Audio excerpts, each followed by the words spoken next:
Santo do dia 12 de maio. Santa Joana de Portugal, Virgem, e Santos Nereu, Áclis e Pancrácio. Santa Joana de Portugal, Virgem. Nasceu Joana 6 de fevereiro de 1452, filha primogênita de Dom Afonso V e, portanto, herdeira do reino. Mas desde cedo o espírito da jovem princesa estava mais disposto para o serviço de Deus do que para as grandezas da terra. Aos 12 anos já se recolhia ao seu oratório meditando as vidas e martírios dos santos. Quando aos 15 anos, perdendo a mãe, seu pai lhe confiou o governo da casa real. Começou por penitência a usar cilício e túnicas grossas e ásperas, por baixo das vestes finas. Assim assistia às festas da corte, cobrindo os instrumentos de penitência com pedrarias e panos dourados. Grande parte das noites passava no oratório, ou de joelhos orando ou deitada no chão, tendo por simples conforto uma almofada em que apoiava a cabeça, e muitas vezes recorria a cruéis disciplinas para maior perfeito holocausto à justiça divina. Jejuava pão e água muitos dias, particularmente todas as sextas-feiras, e para que fosse completa a abstinência, observava-a também nas palavras, procurando no silêncio aplicar melhor o espírito à meditação das coisas de Deus. Conforme os costumes do tempo, os príncipes tinham uma divisa, a sua foi uma coroa de espinhos. Para os pobres tinha grande caridade, acudindo também com grandes esmolas às cadeias, hospitais e casas religiosas. Na Semana Santa mandava-lhe que trouxessem 12 mulheres pobres, sendo a maior parte estrangeiras e das mais desamparadas, e depois em grande segredo lhes lavava os pés e os beijava. Na quinta-feira santa, as despedia vestidas com roupas novas e com esmola em dinheiro. Era dotada de singular formosura, pelo que foi pretendida por muitos príncipes. Luís XI da França mandou a Lisboa seus embaixadores a pedi-la em casamento para o Delfim. Mas este e a outros se esquivou Joana, porque todo o seu desejo era abraçar a vida religiosa.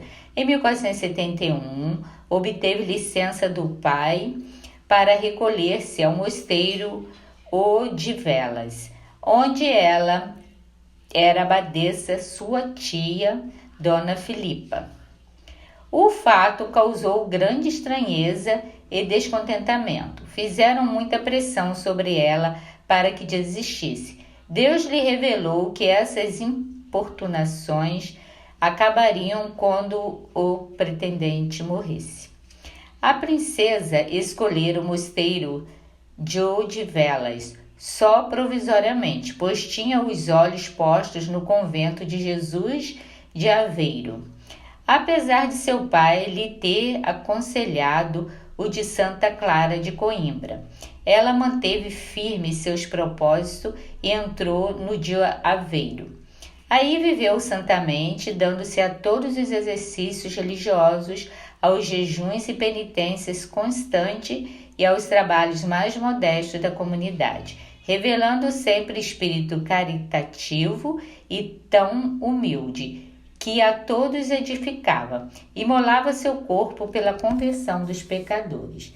Faleceu a 12 de maio de 1490, vítima de cruel doença, cujas dores suportou com invencível paciência. Em Portugal, sua festa é celebrada 12 de maio.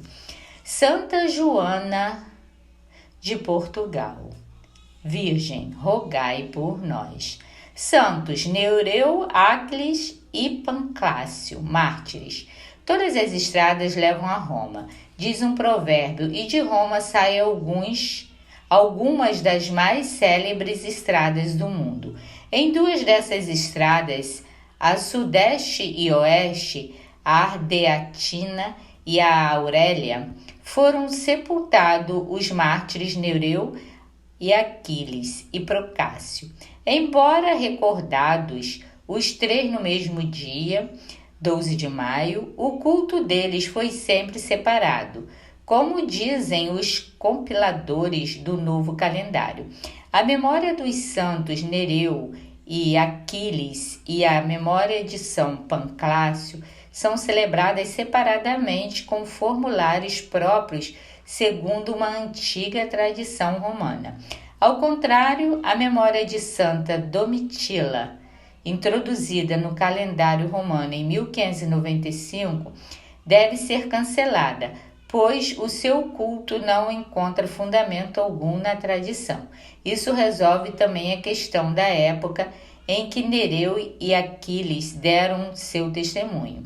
O Papa Damaso, que pouco depois da metade do século IV falava com absoluta segurança dos 2 mártires, refere que viveram no fim do século 111 e morreram durante a perseguição militar com a qual se iniciou a Era dos Mártires, Diocleciano. Eles eram levados à força ao tribunal de um tirano. Aí aplicavam as ordens de tortura e de execução dos rebeldes cristãos, até que, atingidos pela coragem e constância dos mártires cristãos, decidiram seguir seu exemplo. Privados das insígnias militares, foram por sua vez conduzidos ao suplício que enfrentaram com coragem e alegria. A gravura que representa Santo Aquiles, atingido pelo verdugo, é considerada a mais antiga representação que ficou de martírio. Abandona-se assim o que referia uma tardia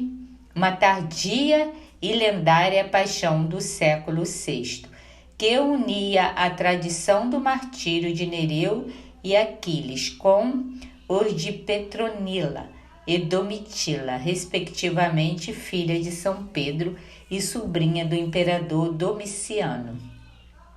Também a história de Pancrácio, martirizado ainda muito jovem sob Diocleciano, foi esquecida de tantos elementos lendários pela sua tardia paixão, que é muito difícil separar os reais acontecimentos históricos deste que foi um dos santos mais populares, não só em Roma, como também em toda a Itália e ainda no exterior.